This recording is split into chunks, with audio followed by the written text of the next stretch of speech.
এ বাড়িতে আপনার মেয়ের মেয়াদ মাত্র 30 দিন।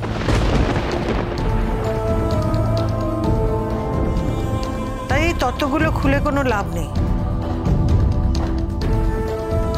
আপনার মেয়ে যখন চলে যাবে তখন তার সঙ্গে এগুলো আমরা পাঠিয়ে দেবো।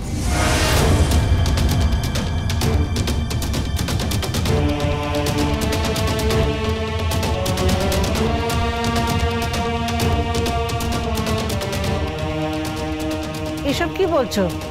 এমন কথা বলো না। মেয়ে সবে বিয়ে হয়েছে, এখনই যাবার কথা উঠছে কেন?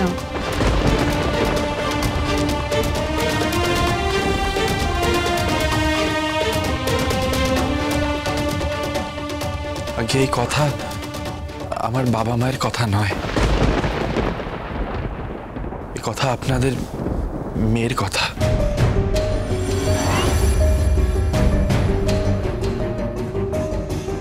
ঠিক তাই, আমি ক্যালেন্ডার মার্ক করতে শুরু করে দিয়েছি। ঠিক 28 দিন পর আমি এ বাড়ি থেকে চলে যাব, তাই না ড্যাডি?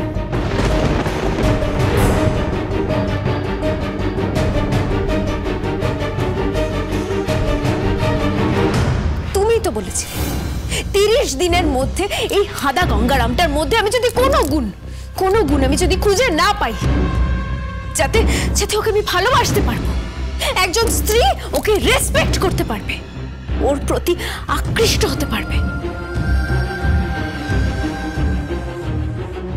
তাহলে আমি ফিরে যাব।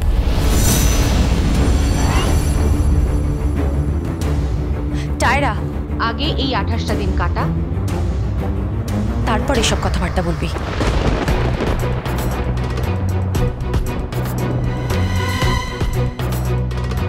ঠিক তাই, 28 দিন আগে কাটা। তার মানে এই নয় যে তুই 28 দিন নিজের চোখে পট্টি বেঁধে ঘুরবি। তুই যদি ওর কাছে না যাস, ওর সঙ্গে মেলামেশা না করিস, তাহলে তুই বুঝবি কি করে যে ওর মধ্যে কি গুণ আছে? খুঁজে পাবি কি করে?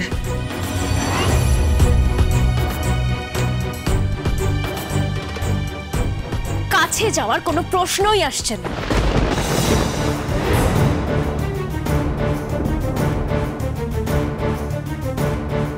কেন প্রশ্ন আসে না কেন? দিদি, আজকে তো তোদের ফুলসজ্জা। কি বলছিস তুই? ঠিক তাই, আজ তোদের ফুলসজ্জা। প্রশ্ন আসে না কেন? টায়রা দেখ, অনেক হয়েছে, আর এসব করিস না। ড্যাডি মায়ের মান তো রাখ।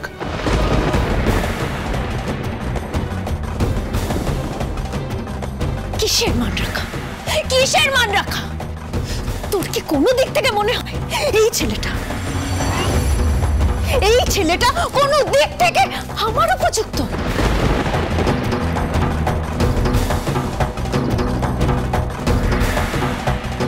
হ্যাঁ, আমার উপযুক্ত। এই লোকটিকে কোনোভাবে আমার শ্বশুর হওয়ার উপযুক্ত।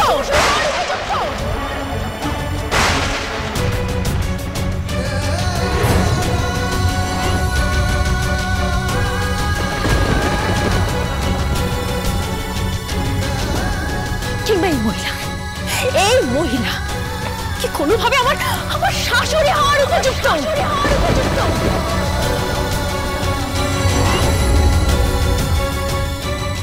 আর এই ভদ্র মহিলা কি আমার খুব শাশুড়ি হওয়ার উপযুক্ত? হ্যাঁ, বল না, আমি কি এটাই ডিজার্ভ করি? হ্যাঁ, এটা আমি ডিজার্ভ করি, বল। কি বলুন শিবনাথ বাবু?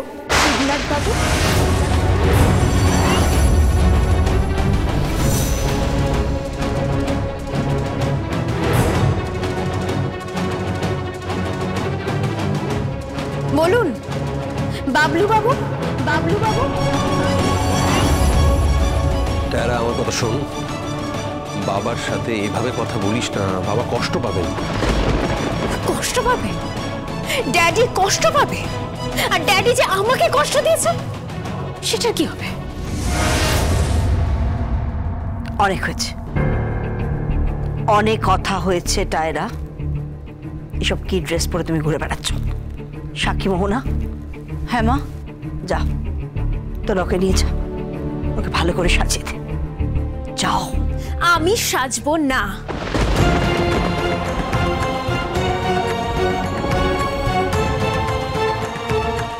তোমাকে সাজতে হবে। আমাকে তুমি জোর করতে পারো না মা। ভদ্রভাবে কথা বল, আমি তোকে এই শিক্ষা দিয়েছি।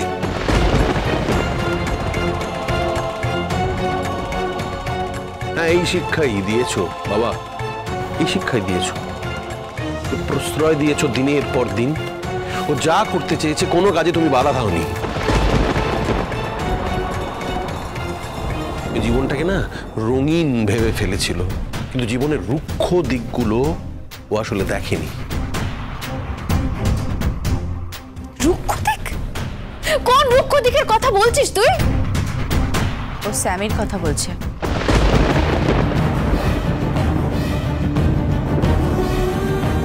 ঠিক তাই, স্যামির সঙ্গে বিয়ে ভেঙেছে বলে তুই তার শোধ নিচ্ছিস? না, শোধ আমি নিই, কারণ স্যামি আমাকে এখনো ছেড়ে যায়নি।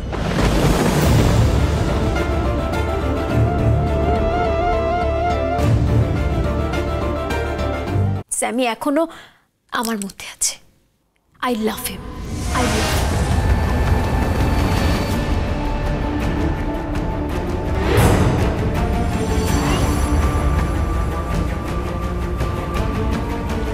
স্যামি তো কাল রাত্রেবেলা আমাকে খাবার দিতে এসেছিল।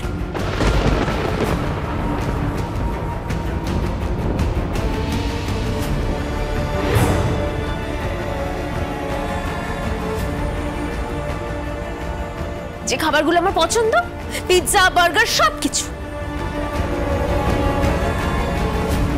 যেগুলো আমার বাপের বাড়ির লোকজন আমাকে দিতে আসেনি।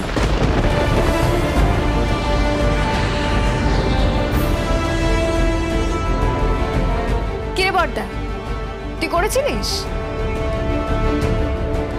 মেজদা, তুই করেছিস? তুই করেছিস ছোটদা? টায়রা টায়রা শোন, আমার কথা শোন। আর কোনো কথা না, আর কোনো কথা শোনার বাকি নেই। প্লিজ লিভ মি অ্যালোন, আমাকে একটু একা থাকতে দাও।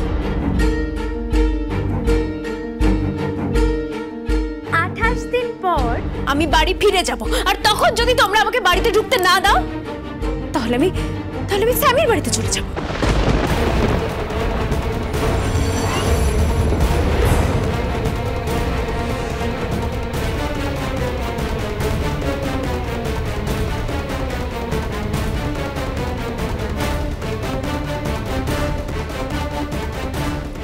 এই বলে রাখলাম। টায়রা, টায়রা কথা শোন। টায়রা দাঁড়া। বৌদি ছাড়ো আমাকে, চল চল, ছাড়ো আমাকে, এদিকে আয়। ছাড়ো বৌদি। ফুলসজ্জার আচার আচরণ পালন করিস বা না করিস, একগা লোকের সামনে বাবাকে এভাবে অসম্মান করিস না। প্রহসন করিস না টায়রা, বাবা মায়ের সম্মান নিয়ে। আমাদেরকে আমাদের কর্তব্যগুলো করতে দে, তোকে সাজিয়ে দি। দেখ, তারপর তুই ফুলসজ্জায় তোর বরের কাছে যাবি কি যাবি না, ফুলসজ্জায় তুই কি করবি, সেটা সম্পূর্ণ তোর ব্যাপার। আমরা এই ব্যাপারে মাথা ঘামাবো না।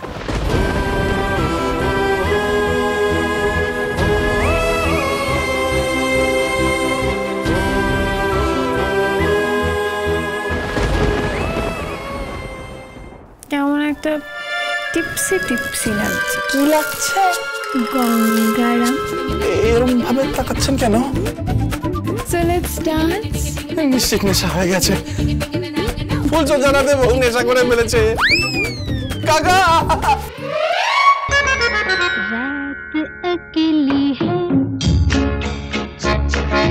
बुझ गए दिए। এই মোহনা, কি টায়রা রোম্যান্স করছে নাকি?